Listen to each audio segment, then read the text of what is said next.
करे दियो करे दियो हाथे दियो करे दियो हाथे करथी जो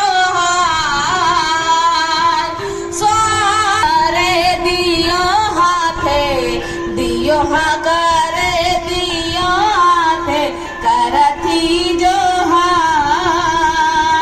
स्वागतम स्वागतम लेउ प्रेम कहा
सभी लोग बैठ जाओ, आप लोग बैठ जाओ। देखो सत्संग में सा बैठ के आमने सामने रूबरू फेस टू फेस सुनना चाहिए, क्योंकि सत्संग वचनों का असर प्रभाव तब आपके सीधे मन बुद्धि चित्त पर पड़ेगा जब वाणी का सीधा प्रसारण होता और धारा उधर से आती है,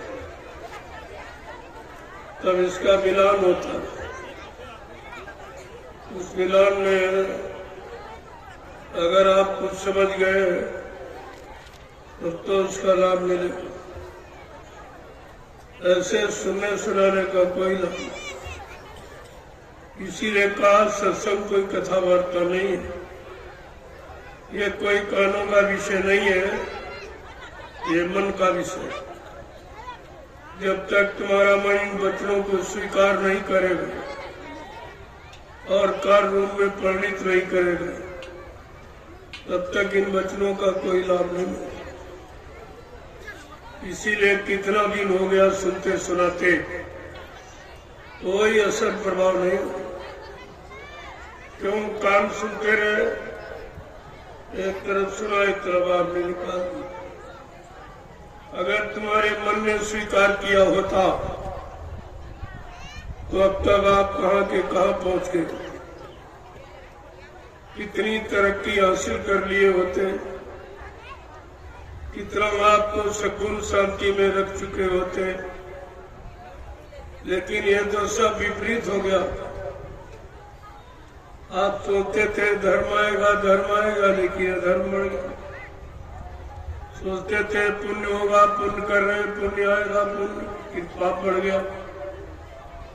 अरे भाई सत्य बोल रहे, सत्य कहा जा रहा, झूठ बढ़ गया। कहा नहीं, रहम करो, दया करो, रहम करो, दया करो, ये मारकाट हिस्सा बन गई। ये सब उल्टा क्यों होता चला? क्या कभी आपने इस पर विचार किया है? क्या मनोबुद्धि से कभी आपने सोचा है कि ये तुम्हारे विपरीत सब क्यों होता चला जाए? बीमारी, महामारी, लड़ाई झगड़ा, दैवी प्रकोप, दुर्घटनाएं, अकाल मौत, ये सब बढ़ती चली जाए और इसको रोकने का कोई उपाय किसी के पास नहीं।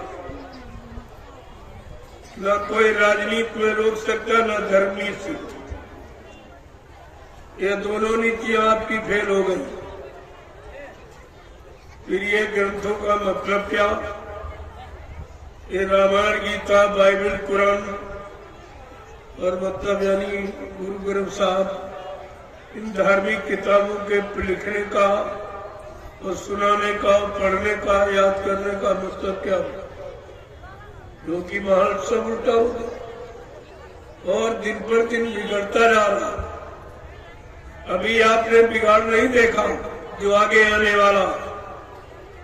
इसीलिए मैं बराबर 4 दिन से आपको आगाह कर रहा हूँ कि आगे का समय बहुत खराब, जिसका कोई अंदाज नहीं लगा सकता, कोई ज्ञानी विज्ञानी बना नहीं सकता।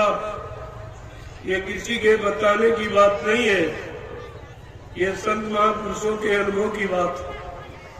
वो तो सामने ऐसे ही देख रहे जैसे आप आंख से देखते, ऐसे अपनी आत्मा की दिव्य आंख से बराबर देखते रहते हैं। अब क्या होने वाला, अब क्या होने वाला, अब कैसा समय आएगा, अब कैसा, और उसी की आपको जानकारी देते रहते। लेकिन तुम ये समझते तो हमारे जैसे हाथ पैर नाक मुंह वाले हैं, तो इंसानी चोला तो रहेगा ही। जो इंसानों के लिए आया है, इंसानों को रहम और दया और सेवा का पाठ पढ़ाने के लिए, वो तो इंसानी शक्ल में रहेगा। लेकिन उसका काम देखिए आप किस तरह का काम से पहचान होती। ये 4 दिनों से लगातार आपको आगाह किया जा रहा। आपने सुना कि नहीं सुना, ये तो आपकी जिम्मेदारी है। लेकिन जो कल का समय आ रहा, वो तुमको ये सोचने के लिए मजबूर कर देगा। जो मैंने 4 दिन में आपको बताया, ये सब सोचने के लिए तुम मजबूर हो जाओगे, इतना खराब संसार। मैंने उसी खराब समय से बचाने के लिए आपको कुछ साथ भी लेके आया, वो भी आपको बांट रहा हूं, दिया हूं, जबकि ये काम कोई नहीं कर, कितना भी तुम्हारा हमदर्दी हो, लेकिन ये काम नहीं कर सकता। किसी के पास आने वाली मुसीबतों से, बीमारियों से बचाने का इंतजाम किसी के पास, वो केवल संत महात्मा फकीरों के, वो जानते हैं, उन्हें मालूम है हर पल घड़ी का हाल उनको मालूम। जैसे आप अपने विज्ञान से देख लेते हो, ऐसे संतों महात्मा फकीरों का विशिष्ट विज्ञान है, जो इस विज्ञान से बहुत परे। अगर उस विज्ञान को आप जान लोगे तो इसकी आवश्यकता नहीं पड़ेगी, ये तो अपने आप जान लो। इनके जानने में कोई खासियत नहीं है, लेकिन जब आप उधर जानते ही नहीं हो तो इसी को आप सब कुछ मान बैठे, और यही इंसान की सबसे बड़ी भूल है।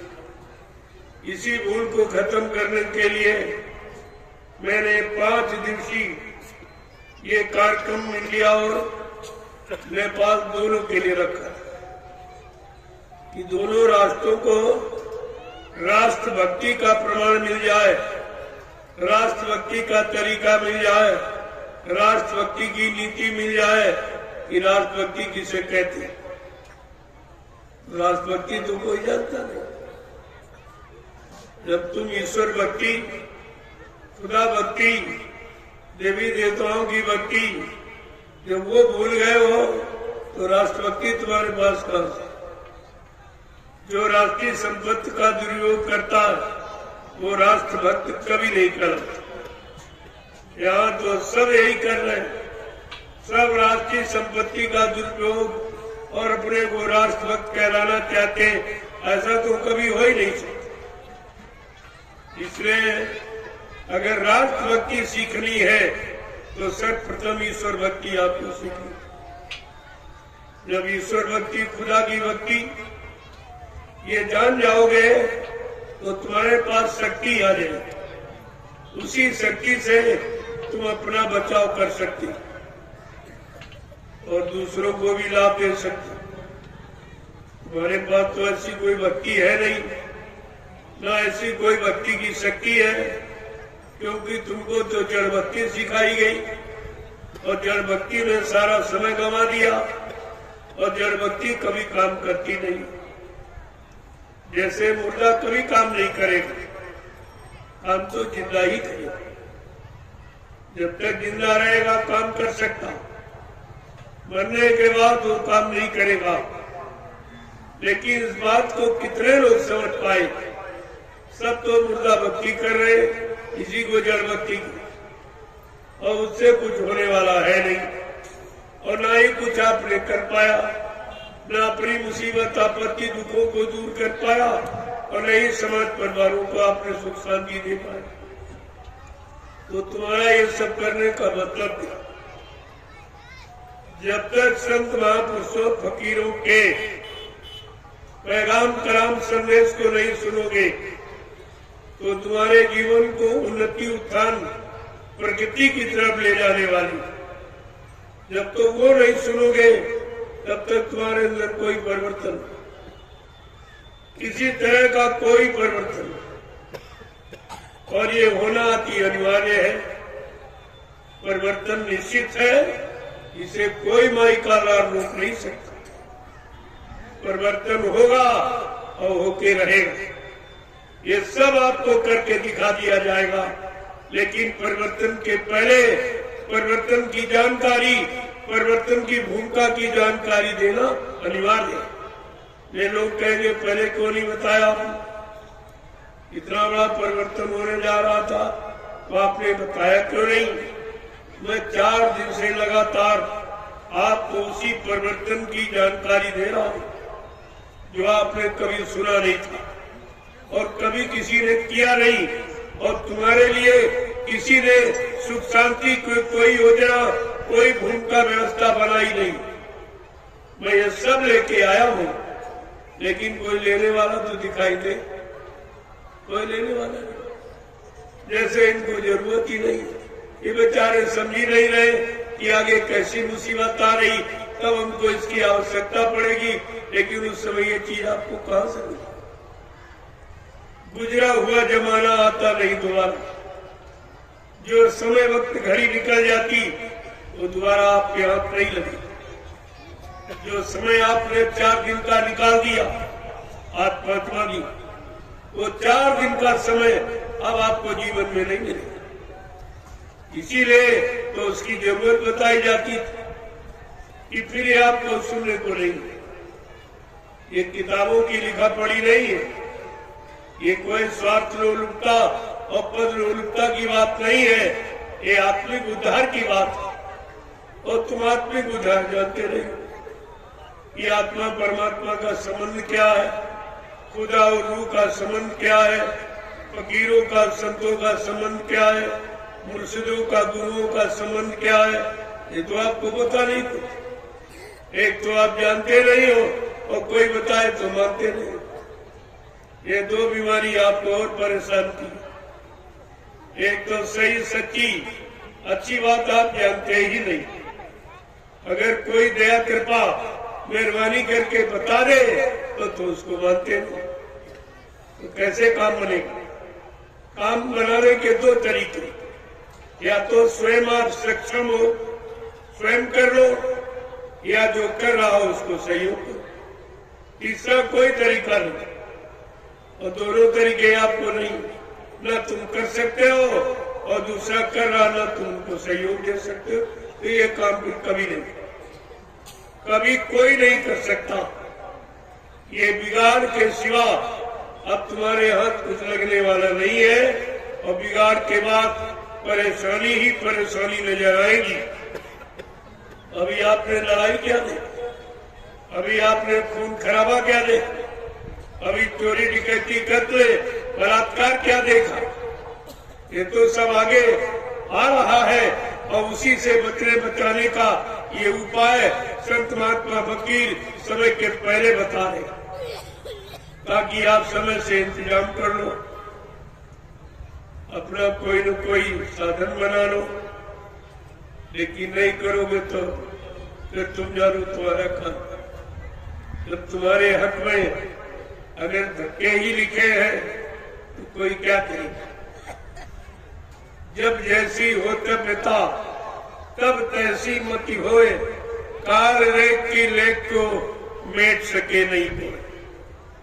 जो होनी आपने तैयार कर, होनी जानते हो किसे कहते हो? जो आपने किया है उसका परिणाम अब मिलने वाला उसको होनी कहते।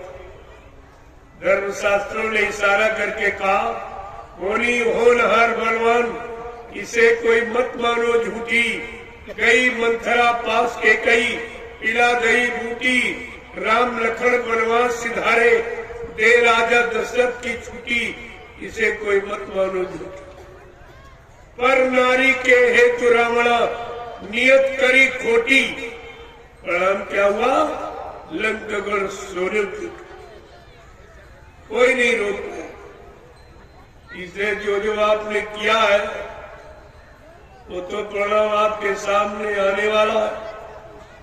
फिर भी संत महात्मा फकीर अपनी आध्यात्मिक शक्ति के द्वारा उसे कम करना चाहते,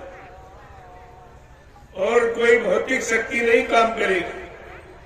अपनी आध्यात्मिक शक्ति के द्वारा उसे कम करना चाहते। अगर जीव उनकी बात मान ले तो मानने के लिए और तो आप तो कुछ कर नहीं सकते।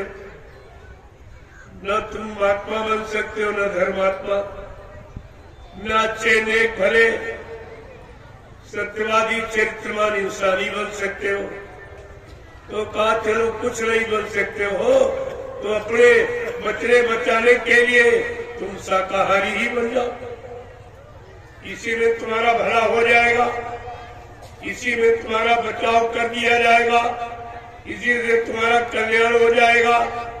तो इससे सरल अब कलयुग में जीवों को बचने के लिए कोई उपाय नहीं।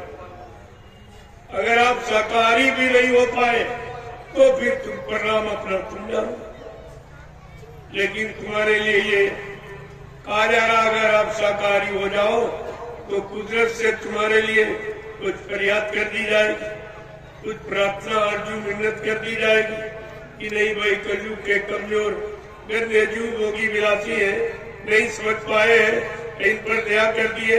एक बात तो इन्होंने मान ली, अगर ये भी नहीं कर पाए तो फिर महात्मा भी आपकी मदद नहीं करे। फिर पीर पैगम्बर औलिया मुर्शिद कामिल फकीर तुम्हारी तरफ से कोई मोहम्मद साहब भी तुम्हारी तरफ से गवाही नहीं दे पाए। अगर आप इतना भी नहीं कर सके अपनी रूह को नजात दिलाने के लिए, जीवात्मा का कल्याण कराने के लिए और खुदा का दीदार और परमात्मा का दर्शन कराने के लिए अगर इतना भी नहीं आप कर पाए, इस शाकाहारी भी नहीं बन पाए, तो इससे सरल फिर कोई युक्ति नहीं, इसके सरल कोई उपाय नहीं। ये तो भी आपसे प्रार्थना की जा रही, जबकि प्रार्थना जीव को करनी चाहिए। गलती जीव कर रहा है और तुम्हारे बदले प्रार्थना संत महात्मा फकीर कर, इनको कहते हैं हमदर्द। ये तुम्हारे अंदर, ये तुम्हारे शुभचिंतक है, ये तुम्हारे रहबर रहनुमा जो तुम्हारी तरफ से तुम्हारे बचाव के लिए, तुम्हारी सुरक्षा के लिए कुदरत से फरियाद कर। मान जाओगे तो अच्छी बात है, नहीं तो मानो न मानो खुशी आपकी। हम मुसाफिर हैं, अभी अपने घर जाएंगे, हम कोई रहने के लिए आप थोड़ी, हम तो एक इशारा करने आए थे कि चलो जितने जीव बच जाए, जिनको परेशानियां आने वाली है रुक जाए, महामारी बीमारी आने वाली बच जाए, तो घर मतलब यानी अगर आप अपना हित लाभ कल्याण चाहते हो तो अपना लीजिए। हमें कोई जल्दी नहीं है, लेकिन हमें याद कराने की जल्दी जरूर है, ताकि कोई भी इंसान चाहे नेपाल राष्ट्र का हो चाहे हिंदुस्तान का, वो ये न कर सके कि हमको समय से बताया नहीं, जानकारी हमको दी नहीं गई, कुदरत क्या करने जा रही है हमको बताया नहीं गया। तो मैंने ये सब जानकारी 4 दिन में आपको दी। कहना तो बहुत कुछ, क्योंकि 70 साल का जो दुख है वो 1 दिन 4 दिन में बयान नहीं किया जा सकता। उसके लिए प्रेमियों समय चाहिए और आपके अंदर सुनने की इच्छा चाहिए, और इच्छा नहीं होगी तो नहीं होगी। ये है सत्संग, ये है फकीरों की तवारीख, इसे आपको सिरोधार करना चाहिए, स्वीकार करना चाहिए, अख्तियार करना चाहिए, तभी कुछ लाभ मिल सकता। अन्यथा आप कहीं कोई लाभ नहीं रखा जो तुमको उठा के दे देगा। ये लाभ किसी के पास रखा नहीं है जो आपको दे, वो तो लाभ समय का केवल संत महात्मा फकीरों के पास है, और वो लुटा रहे, दे नहीं लुटा रहे कि लूट लुटाओ, लूटना चाहो लूट लो। राम नाम की लूट है, लूट सके तो लूट, नहीं अंत समय पछताओगे, एक दिन प्राण जाएंगे छूट। प्राणों का छूटना अनिवार्य है, क्योंकि वो तो जाएंगे नहीं। मौत तो सबका पीछा कर, उससे कोई हिंदू मुसलमान बचने वाला नहीं। और मौत के पहले अगर इंतजाम सोच लो कि दोबारा मौत के हवाले न जाना पड़े, उसके लिए संत महात्मा फकीर आपको युक्ति बताते। ये इबादत और भजन उसी की युक्ति, न इबादत मानो न भजन मानो। आदत को इबादत कह रही है और ये गाने बजाने को भजन कह रहे, दोनों फंस गए। दोनों को नहीं है राज मालूम इबादत किसे कहते हैं और भजन। अगर इबादत नेक भली अच्छी आदत को इबादत कहते, लेकिन नेक भली अच्छी आदत तो है जहां मार काट हिंसा शुरू हो गई वहां नेक कहा, वहां नेक और नेकी रही कहा।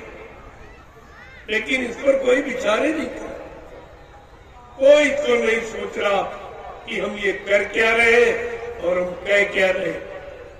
चिल्लाते तो सब है, खुदा हम पर मेहरबान हो जा, खुदा हम पर मेहरबान हो जा, रहमान हो जा, ऐ रहमान हम पर रहम कर दे। तो अपने लिए तो सब लोग रहम की बात करते हो, लेकिन खुदा के बनाए, परमात्मा के बनाए जीवों पर आज तक तुमने कितना रहम किया? जरा अपने रहम पर विचार करो, तभी तो खुदा तुम्हारे पर रहम करेगा। और तुम बेरहमी अपनाओगे तो खुदा रहम कर दे, ऐसा नहीं नियम है। अगर रहम कराना है तो रहम करना पड़ेगा, अगर सम्मान लेना है तो सम्मान करना पड़ेगा, बिना किए नहीं मिलता। क्योंकि यह कर्म प्रधान देश, ये जाति वजह धर्म प्रधान देश नहीं, कर्म प्रधान देश। यहाँ कर्म ही सब कुछ, बिना कर्म के यहाँ पर कोई तुम्हें कुछ नहीं दे सकता। जब कुछ कर्म करोगे तभी कुछ पाओगे, और तुम कर्म अभी समय करना नहीं चाहते हो। इधर दया पाने के लिए, रहम पाने के लिए तो कोई आप कर्म करना ही नहीं चाहते, तो रहम दया मिलेगी कैसे? और बिना रहम दया के तुम्हें कोई बचा नहीं सकता। यहाँ बचाने वाला कोई पैदा ही नहीं हुआ जो तुम्हें बचा दे। जब बचाएगी तो तुम्हारा रहम ईमान और दया ही तुमको बचाए।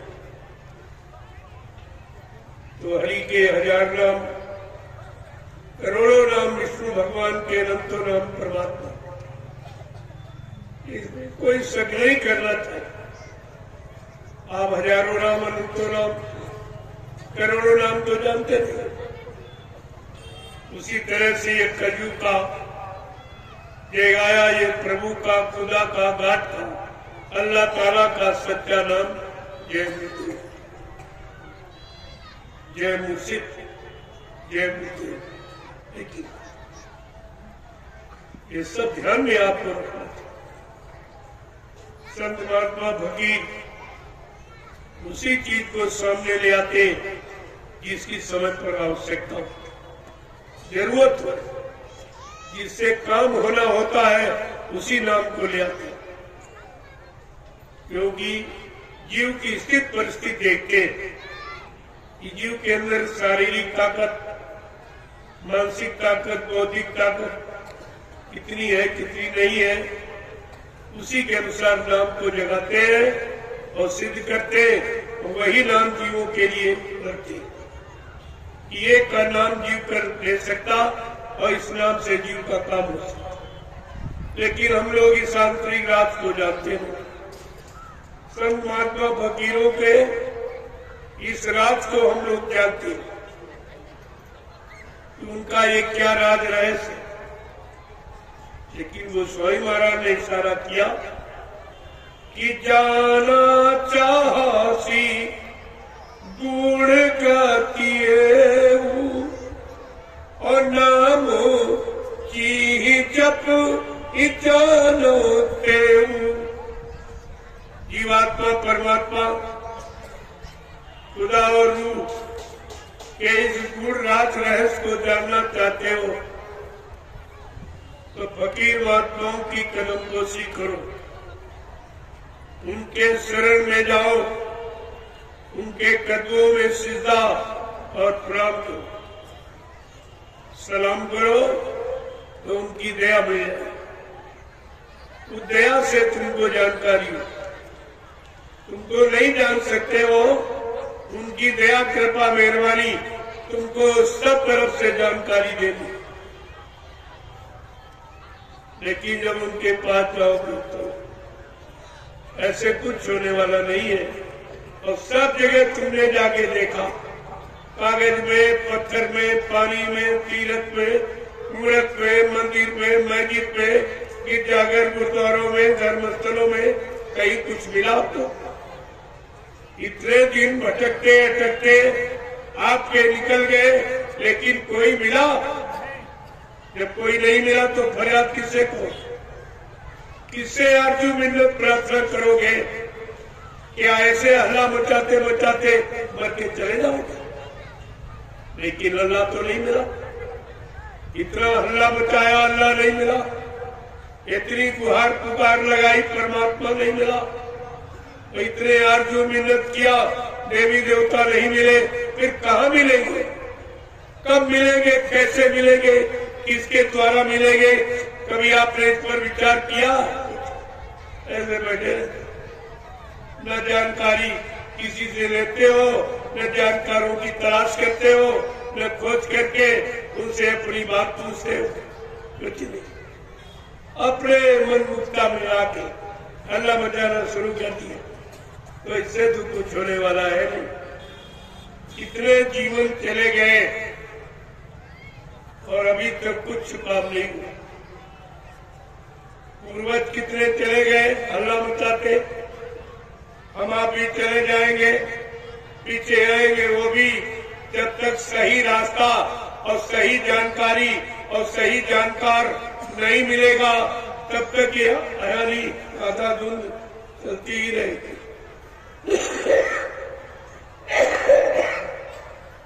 ये आधा धुंध चलती रहेगी और मिला मिला किसी को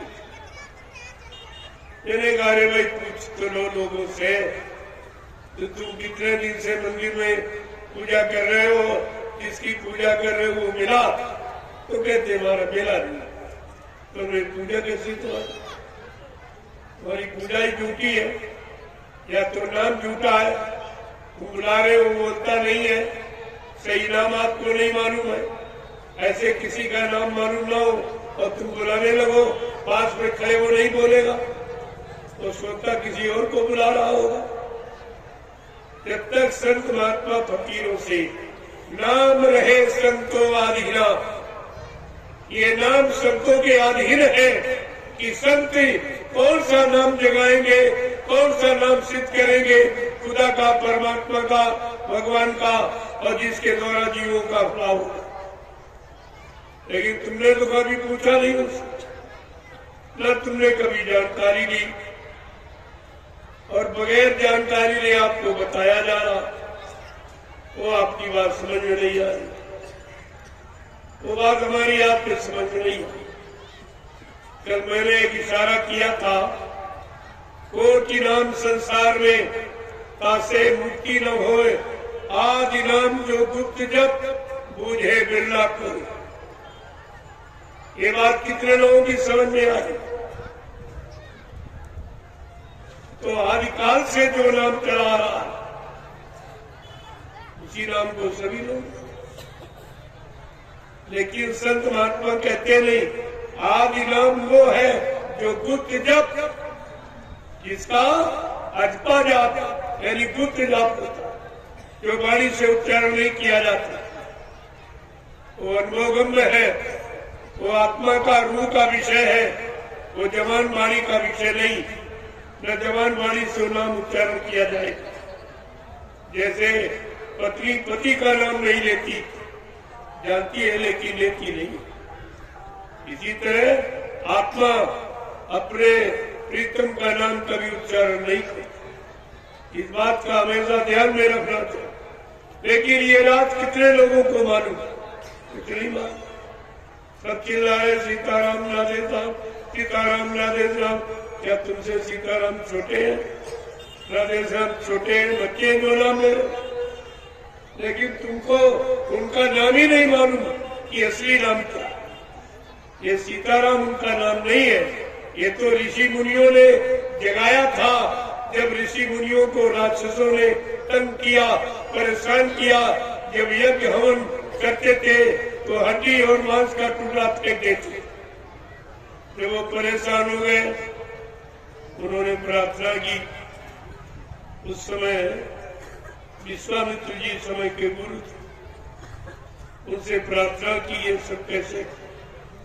उन्होंने ध्यान लगाया, साधना पर बैठे और ध्यान लगा के देखा कि अरे शक्ति तो आ गई, काम करने वाली शक्ति आ गई, दुष्टों के राक्षसों का विनाश करने वाली। तो फट से उठे और साधना से और राजा दशरथ क्या गए और दोनों बच्चों को मांग के लिया। राजा दशरथ को भी वही नहीं मालूम, उनको भी नहीं मालूम मेरा बेटा भगवान है, मेरा बेटा ईश्वरी शक्ति है, मेरा बेटा राक्षसों का विनाश करने वाला, यानी मतलब ऐसी शक्ति लेकर के आया। ये किसी को नहीं, अयोध्या में किसी को मालूम नहीं, लेकिन गुरु को मालूम। ये गुरु को मालूम होता है कि काम करने वाली शक्तियां कौन और कहाँ पैदा हो गई, किन घरानों में, किन माँ बाप से, उन्हें सब मालूम। इस राम जिले में ये तो पहले का इतिहास था कि राम लक्ष्मण को किसी ने नहीं पहचाना, तो विश्वामित्र के अंदर पहचान की ले आए, मान अपने आश्रम पर रखा और सारी नीतियां, राजनीति, धर्म नीति, न्याय नीति, सत्य नीति, प्रेम नीति, ये सब सिखा, सारी नीतियों का भंडार अपने चेले राम को। जब नीतियां सिखा दी तब सोचा कि सब कुछ तो पढ़ा दिया इनको, अब जरा इनकी परीक्षा लेके देखे कि हमारी पढ़ाई का इन पर कितना असर है, कितना हमारा ज्ञान इन्होंने हासिल किया। तो उसके लिए कहाँ ले गए? जनकपुरी में। विश्वामित्र जी जनकपुरी में ले गए, जहाँ राजा जनक ने अपनी बेटी का स्वयंवर डाला था। तो बड़े बड़े, जितने बड़े बड़े धनवान, बलवान, बुद्धिमान, सबको आमंत्रित किया।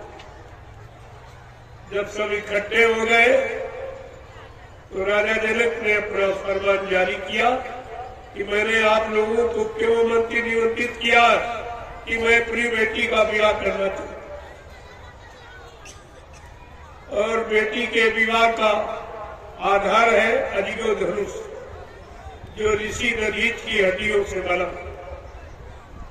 जो इस धनुष को तोड़ देगा बस उसी के साथ मेरी बेटी का ब्याह करेगा। केवल इतनी बात है, लेकिन इसमें एक तीर से कितने निशाने, मैंने ये देख लिया। और उसी समय में सभा में विश्वामित्र जी अपने चेलों को लेकर, लेकिन गुरु चेले को कोई पहचान नहीं था। सबके बीच में बैठे लेकिन पहचान नहीं, यानी गुरु चेले की पहचान किसी को नहीं होती। उस समय वो राजा रावण विद्वान, वो भी नहीं पहचान पाया, बलवान बाणासुर, वो भी नहीं पहचान पाया, बाल ब्रह्मचारी परशुराम जी पूरी रात चेला से झगड़े करते रहे, वो भी नहीं पहचान पाए। और जब राजा जनक ने अपना फरमान सुनाया कि एक एक योद्धा अपने शक्ति का परीक्षण करेगा, मैं शक्ति परीक्षण करूंगा, एक एक उठे और अपने अपने शक्ति का परीक्षण करें, तो सब उठने लगे। सबके अंदर एक लालच भरा था। वो लालच क्या था कि राजा जनक के बेटी थी, बेटा नहीं था। तो लोगों ने सोचा कि बेटी भी मिलेगी और राजपाट, धन दौलत, ये सब मिलेगा, तो जिसके बेटा नहीं। इस लालच में सब दौड़ पड़ी था। एक एक करके सबने अपनी शक्ति का परिचय दिया, लेकिन लिखा है तिल भर भूमि न सके उचकाई, तिल मात्र भी धनुष को खिसका नहीं पाया। उठाना तोड़ना तो बहुत बड़ी बात है। जब ये सब हार गए तो इनको क्रोध आ गया कि छोटा सा धनुष नहीं उठा, लोग हमारा नाम धनवान, बलवान, बुद्धिमानों में गिनते हैं, तो इनको क्रोध आ गया। जब मानव में क्रोध आता है तो बुद्धि का विवेक ज्ञान शून्य हो जाता। ये क्रोध सब जला देता है। विवेक और बुद्धि का ज्ञान सब जला के राख कर देता है। इतना खराब है क्रोध। अब उस क्रोध में ये सब भूल गए। तो इन्होंने बैठ के एक मीटिंग की कि चलो हजारों योद्धा उठो और जबरदस्ती उठाओ, धनुष को तोड़ के फेंक। अब ये भूल गए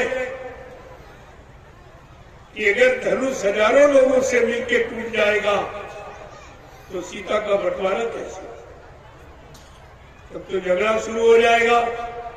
वो कहेगा हमने तोड़ा, हमारे साथ साथी हो। वो कहेगा हमने तोड़ा, हमारे साथ साथी। ऐसा तो इन्हीं में झगड़ा हो जाता। बजाय वहां शादी के, वहां तो खून खराबा हो जाता।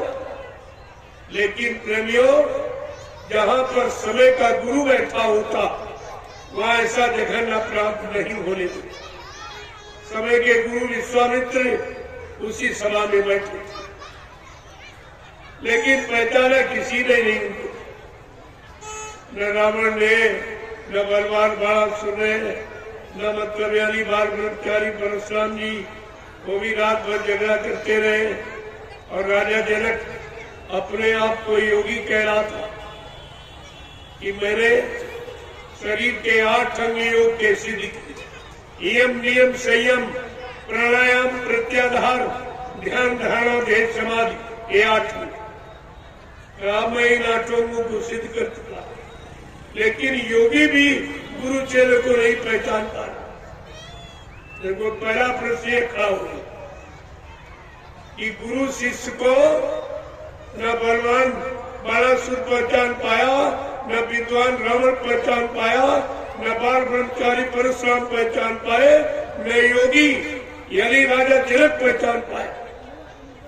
जबकि विश्वामित्र एक सामाजिक गुरु थे, आत्मिक गुरु नहीं थे, यानी सदगुरु नहीं थे, गुरु थे। जब गुरु को इतने लोगों ने नहीं पहचान पाया तो प्रेमियों, आज बाबा जय गुरुदेव जी महाराज जो समय के सदगुरु, इनको कौन पहचानेगा?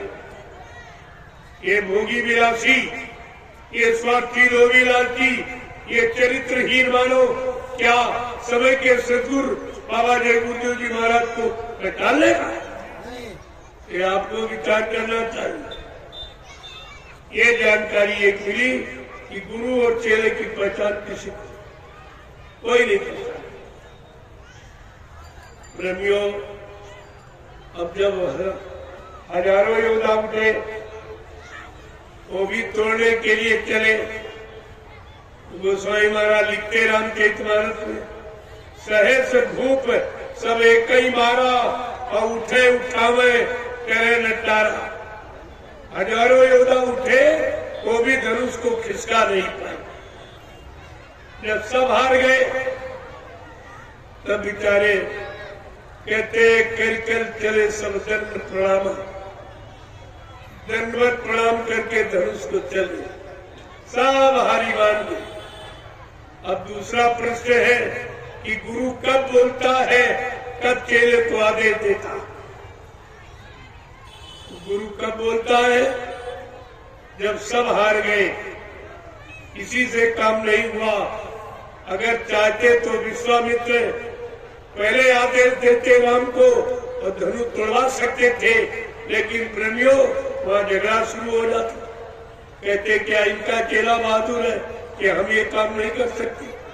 इसलिए गुरु सबको मौका देते, सबको मौका दिया।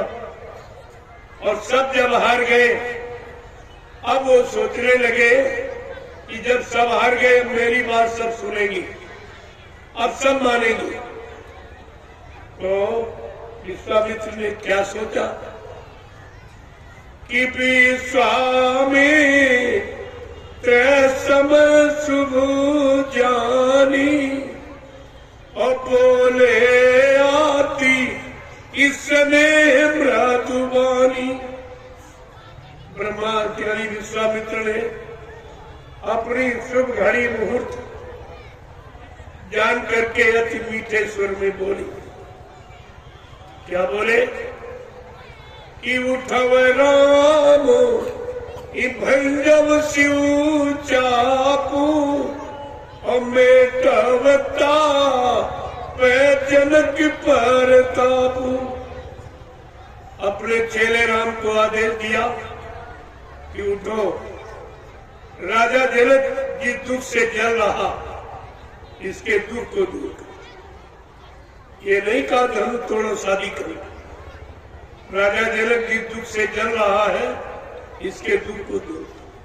गुरु का आदेश हमेशा दुख दूर करने के लिए, लोग लालच मान सम्मान राजपाट धन दौलत पाने के लिए नहीं बोलते।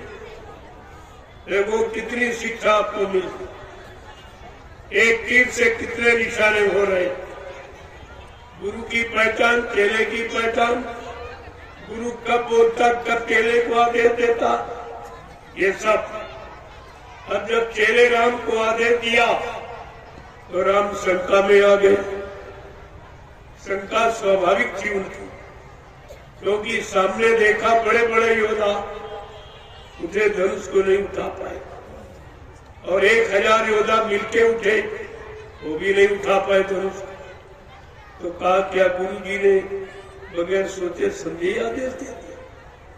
अगर शिष्य को अपनी शक्ति का एहसास करा दिया जाए तो प्रेमियों अहंकार आते देर नहीं लगती।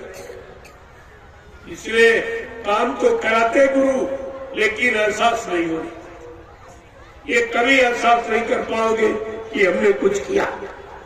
हमेशा अपने में कमी ही देखते रहो। ये कमी ही तुम्हारे एक दिन महानता का कारण बन जाती है। यही देख। तो जब विश्वामित्र ने आदेश दिया चेले राम को, तो राम को शंका हो गई, क्या शंका में तुम्हारी तरह से गुरु को छोड़ के भाग गए थे? ये भी समझिए आप। शंका हुई, लेकिन राम ने उस शंका में क्या निश्चय किया कि गुरु ही प्रणाम मैं मन मन कीना, और तब राघव उठाए धनु लीना।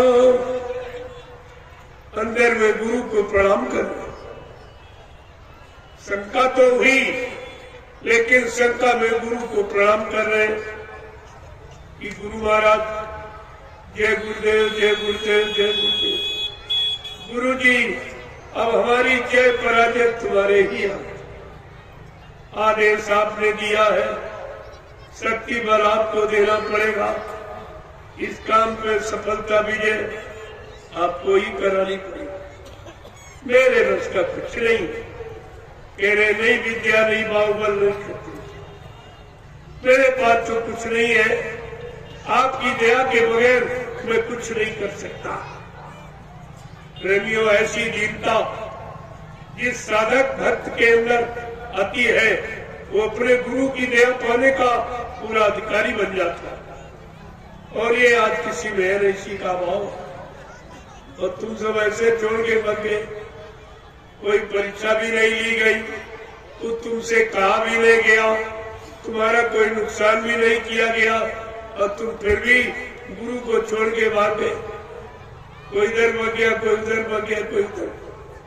अरे इस अपने इतिहास से आपको शिक्षा लेनी चाहिए कि गुरु शिष्य का संबंध कैसा होता, गुरु शिष्य का रिश्ता कैसा होता, गुरु शिष्य पर कैसा मतलब यानी भाव रखते, और शिष्य गुरु पर अपनी कैसी कुर्बानी करता, तब वो गुरु की दया पाने का अधिकारी बनता। ऐसे थोड़ी कुछ मिलता है। और तुम सब ऐसे ही चाहते थे। मेरा मिला कुछ नहीं, जो था वो भी चला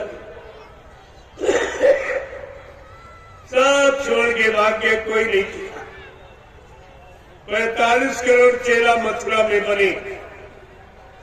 मथुरा में लगा था मेला, और मेला में ये बन गए सब चेला। आज मेला खत्म, चेला खत्म, कोई चेला नहीं। ये मेला में चेला बने थे, इसलिए मेला खत्म हुआ तो चेला नहीं खत्म, कोई नहीं दिखा। ऐसे गुरु भक्तों पर क्या भरोसा किया जाए। कहाँ छोड़ दे, कहाँ हट जाए, कहाँ से बच जाएंगे। इसलिए गुरु सब तरफ की परीक्षा लेके ऐसे नहीं पक्का करते, क्योंकि आगे सतयुग आ रहा। सतयुग की व्यवस्था ऐसे लोभी लालचियों चोरों पर थोड़ी सौंप दी जाएगी कि जिनकी कोई क्वालिटी नहीं। 4 प्रकार के भक्त माने गए, आरत अर्थार्थी, जिज्ञासु और ज्ञानी, और इनकी तो कोई क्वालिटी नहीं। इन भगवानों की कोई क्वालिटी, सब छोड़ के भाग गए, गुरु को छोड़ के सब। अब बताइए सतयुग का सेहरा किसके सिर पे बांध दिया?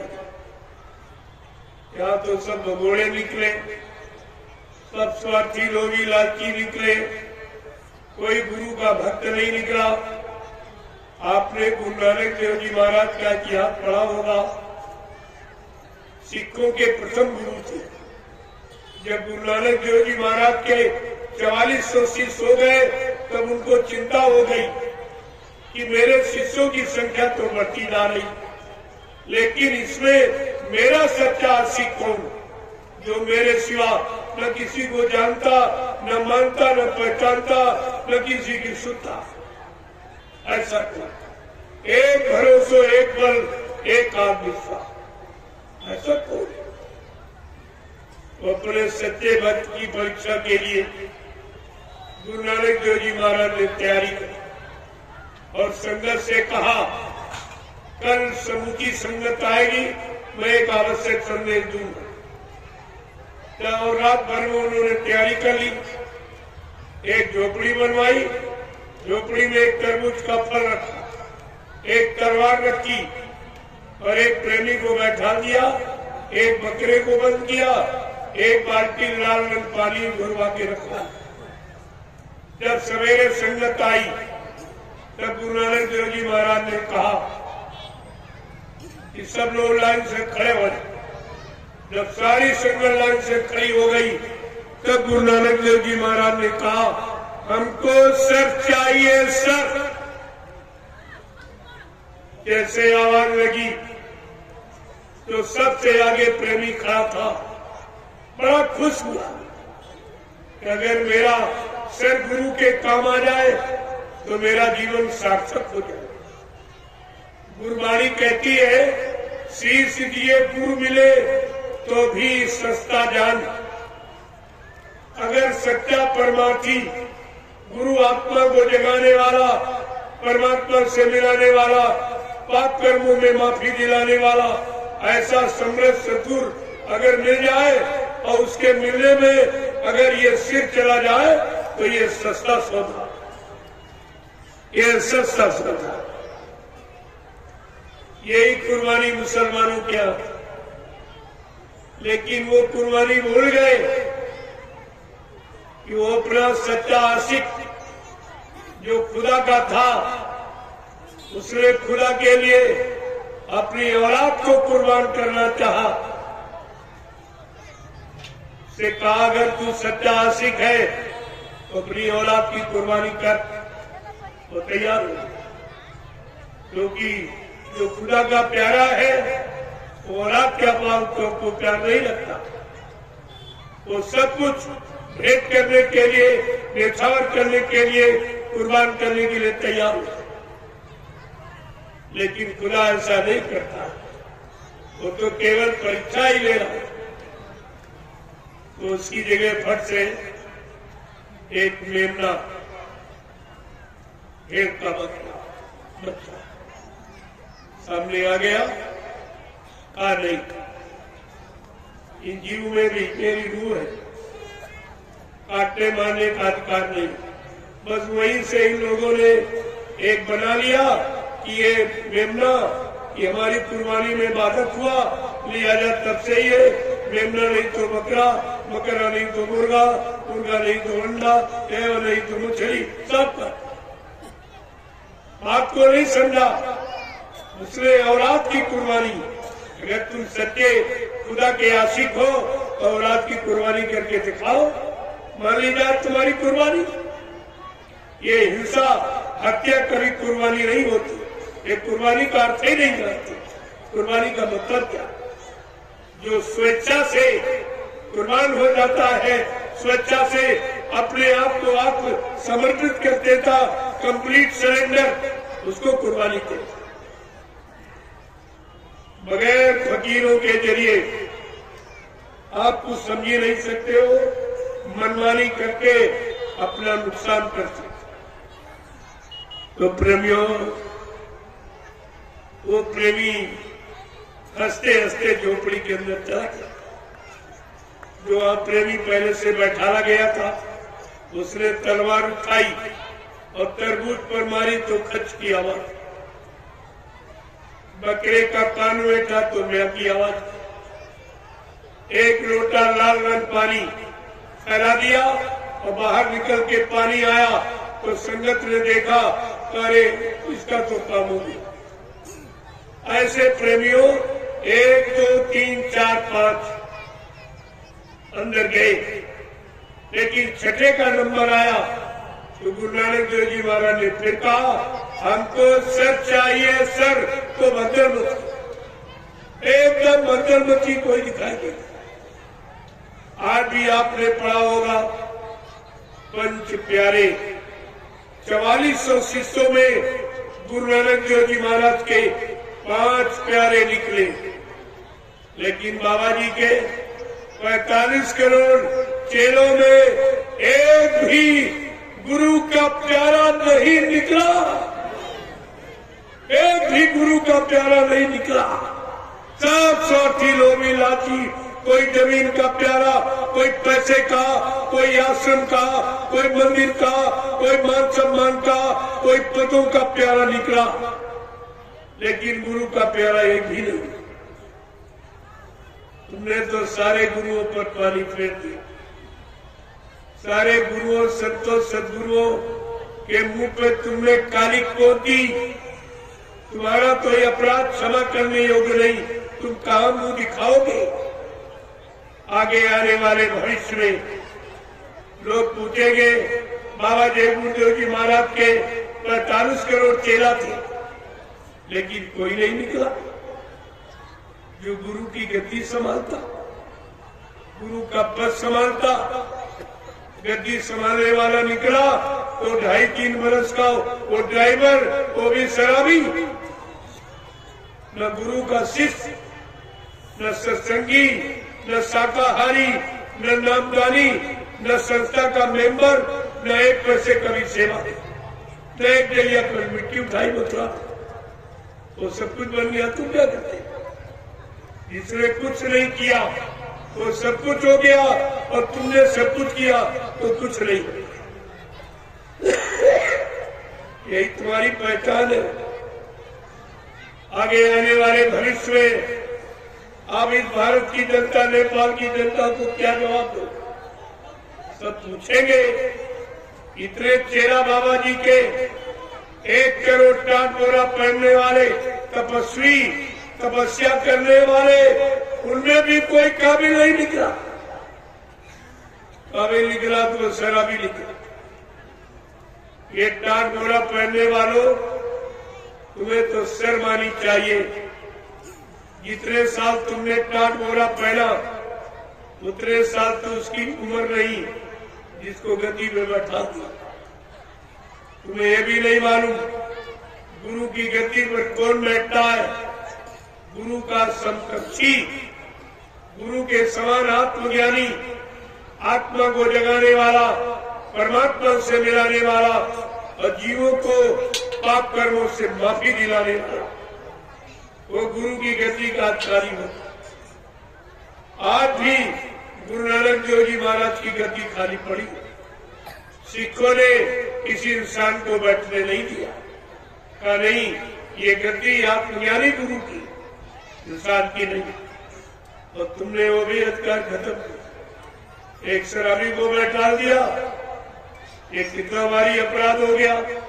ये गुरु का कितना बड़ा अपमान और गद्दी का अपमान और सारे गुरुओं का और संतों सदगुरुओं का अपमान।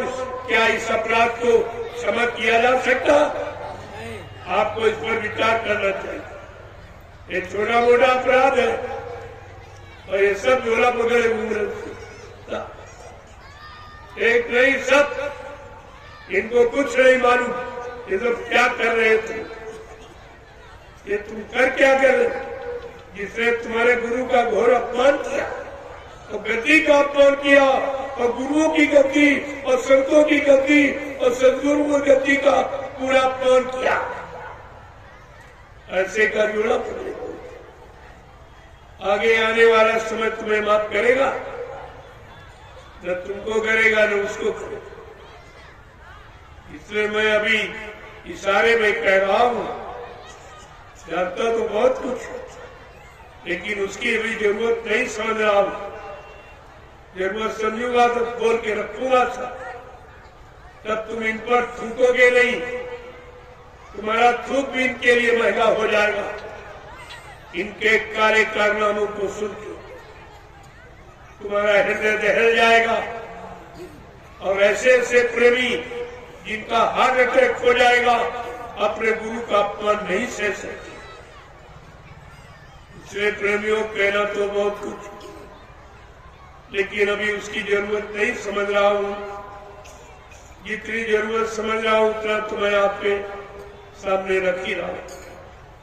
तो धीरे धीरे धीरे आप देखते जाइए, जिन्होंने जो जो किया है वो करने का फल सब सामने आ गया, सब सामने आ जाएगा। चिंता मत कीजिए। मैं तो अभी उनसे भी प्रार्थना करता हूं, अभी आपको भी सुधरने का मौका, माफी मांगने का मौका अपने गुनाहों की तुम्हें भी दिया जा रहा। अगर नहीं चेते जागे तो फिर तुम जानो, तुम्हारा काम नहीं। लेकिन कोई ये नहीं कह सकता कि हमको किसी ने इशारा ही नहीं किया। मैं सब बोल के कह, ये समय जो खराब हो रहा है ये तो है ही, और जो अच्छा करने आए और इतने लोग जुड़े वो कितने अच्छे बन पाए, ये भी लोग पूछेंगे। इतने करोड़ बाबा जी के चेले, इसमें कौन अच्छे बन पाए, कौन गुरु के भक्त बन पाए, कौन गुरु महिमा को समझ पाए, कौन गुरु के वचनों को जान मान पहचान पाए। ये सब आपके लिए प्रश्न ही खड़े हो जाएंगे। आगे आने वाले समय में आप भारत की जनता, नेपाल की जनता को के प्रश्न हल नहीं कर पाओगे। इतने ये प्रश्न तुम्हारे सामने लाके खड़े कर दिए, क्योंकि तुमने बाबा जी के वचनों का प्रचार किया, नेपाल में भी और इधर भारत में, दोनों जगह। तो वचन उनको मालूम है, सब आपसे खोल के पूछेंगे, तुमने बाबा जी के बारे में ये बताया, ये कहा, ये तो सब कुछ नहीं हुआ। क्या तुम्हारे गुरु झूठे, क्या तुम भी झूठे? उस समय आप जवाब क्या दो? मैं तो इसलिए याद करा रहा हूं कि उस समय के लिए तुम्हारे पास कोई जवाब नहीं। तो ये आज सत्संग का आखिरी दिन है। मैं तो आपका दर्शन करने आ गया कि चलो चलते चलाते दर्शन आपका कर ले, क्योंकि आज हमें मुजफ्फरपुर के लिए निकलना। कल वहां कार्यक्रम है, इसलिए आज निकल जाऊंगा, तो कल समय से कार्यक्रम में पहुंच। इसके बाद आपका गोपालगंज में, अभी बिहार में ही है, जो 2 महीने का बिहार का दौरा है, पूरे बिहार में, ये बराबर गोपालगंज से पूरा हो जाएगा। इसके बाद उत्तर प्रदेश में प्रवेश करूंगा। 26 जनवरी का कार्यक्रम देवरिया में, 23 जनवरी को शोभा यात्रा है और 28 जनवरी तक 5 दिवसीय राष्ट्र के हित में संदेश, राष्ट्र के हित में संदेश दूंगा। जो आज राष्ट्र को, देश को जरूरत आवश्यकता है, वो तो मैं वही प्रसारित करूंगा। लोगों की समझ में आ जाएगा कि राष्ट्र के हित में वर्तमान समय में कैसे संदेश की आवश्यकता, वर्तमान समय को लोगों को कैसी दिशा, कैसा आदेश निर्देश चाहिए, जो लोग सुनेंगे समझ में आ जाएगा। तो ये 2 महीने का ये तूफानी दौरा जो 3 प्रांतों का था, उत्तर प्रदेश, झारखंड और बिहार, और आपका ये नेपाल, ये 4 जगह का ये पूरा हो जाएगा। इसके बाद भी आगे की भूमिका बढ़ेगी, कहीं और काफिला निकलेगा तो आपको जानकारी मिल। जय गुरुदेव, जय गुरुदेव, जय गुरुदेव, जय गुरुदेव। नाम किसका? प्रभु का प्यारा नाम। जय गुरुदेव। अब आप लोग खड़े हो जाओ, खड़े हो जाओ। आज समापन दिवस है, मैं आपसे क्षमा मांगूंगा क्योंकि हमें दूसरे कार्यक्रम के लिए निकलना, तो समय से पहले विराम ले रहा हूं। फिर कभी अवसर मौका मिलेगा, गुरु महाराज की दया होगी तो आप सबके दर्शन करूंगा और गुरु के अनमोल वचनों की जानकारी आपको। अभी तो मैंने बहुत थोड़ा सा एक इशारा किया क्योंकि अभी कुछ और काम होना है, इसलिए उसकी तैयारी कर रहा हूं। जब उसकी तैयारी हो जाएगी तो आपको बता दूंगा कि अब क्या होना है, क्या होना चाहिए, किससे बचाव होगा, कैसे सुरक्षा होगी, कैसे रक्षा होगी, ये सब जानकारी आपको समय से मिल जाएगी। जय गुरुदेव। आज मैं इस मकर संक्रांति के पावन पर्व और जो 5 दिवसीय आपको आध्यात्मिक, सामाजिक, पारिवारिक, लौकिक, पारलौकिक दोनों तरफ का संदेश आपको दिया हो, इसमें कोई भूल चूक, त्रुटि, गलती हो गई हो तो आप लोग छोटा समझकर हमें क्षमा करते रहेंगे। अवसर मौका मिलता रहेगा, आप सबके दर्शन करता रहूंगा, गुरु के अनमोल वचनों को आप सबके कान तक पहुंचाता। मेरा और कोई तीसरा काम नहीं, इसके सिवा कुछ। और आप देखते जाइए, ये सब तुम्हारे सामने नजरअंदाज हो, सब दिखाई देगा। आज तो आपको लग रहा होगा बड़ा आश्चर्य कि क्या कह रहे हैं, क्या, लेकिन हम वही कह रहे हैं जो आगे आने वाले, जिसको आप नहीं देख रहे, नहीं जान पा रहे, मैं उसी को बता। लेकिन जब आ जाएगा तब तुम्हारी समझ में सब आ जाएगा। लेकिन फिर पछताए होगा जब चिड़िया चुनी, सारा समय वक्त निकल गया, तब आप जागे चेते तो उससे कुछ भला होने वाला है, फिर तो वो भोगना ही पड़ेगा, वो तो आपको बर्दाश्त करना पड़ेगा। समय के पहले अगर जाग जाओ, चेत जाओ, होश में आ जाओ, ये आपकी बुद्धिमानी मानी जाए।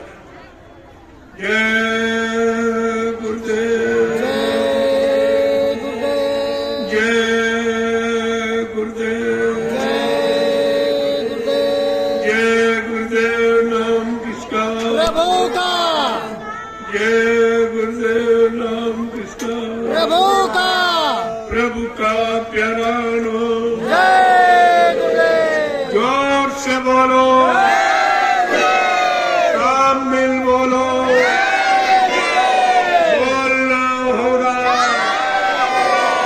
अभी से बोलो, दुख दर्द हरे कष्ट मिटेंगे, सुख शांति भी देंगे। सबके दाता, सबके मालिक, प्रेम से बोले, ये नाम नहीं इंसान का, ये काम नहीं इंसान का। इस बात को समझदारी में रखिए आप। अब ये काम किसी इंसान के बस का नहीं जो करके दिखा दे। आप ये सब देख रहे हो और धीरे धीरे ये सब तुम्हारी समझ में आ जाएगा। अब ये सबका पर्दाफाश होगा, कोई बचेगा नहीं इसमें, छोटे से छोटा और बड़े से बड़ा, क्योंकि सबने भारत मां को लूटा। और इसके लिए संत महात्मा फकीरों ने पहले आगाह किया, जिसने भारत मां सताई, जिसने इसकी करी लुटाई, नेता मंत्री और अधिकारी, इनको जान बचाना होगा भारी। एक दिन ये छोड़ सब मैदान भागेंगे, अपने बड़े घरों में छिपेंगे, लेकिन वो सम्राट मालिक क्या करेगा? ढूंढ ढूंढ कर बदला लेगा, सब हिसाब चुकता कर देगा। तब इनको अपनी खोटी करनी समझ में आए। अभी तो हंस रहे हैं, इनको नहीं मालूम जो हंसा वो फंसा, वो निकल नहीं पाएगा। संत महात्मा फकीरों की वचनवाणी को सुनकर जो हंसता वो फंसता जरूर, और ऐसा फंसेगा जो कभी निकल नहीं पाए। तुमने जो अन्न खाया है, धन खाया है, ये तुम्हें देना पड़ेगा। तुम्हें मालूम नहीं है वो लेने वाला कितना महान है। कहा देता है तो छप्पर फाड़ देता है, लेकिन जब लेता है तो चमड़ी उधेड़ लेता है। इस बात का हमेशा ख्याल रखना चाहिए।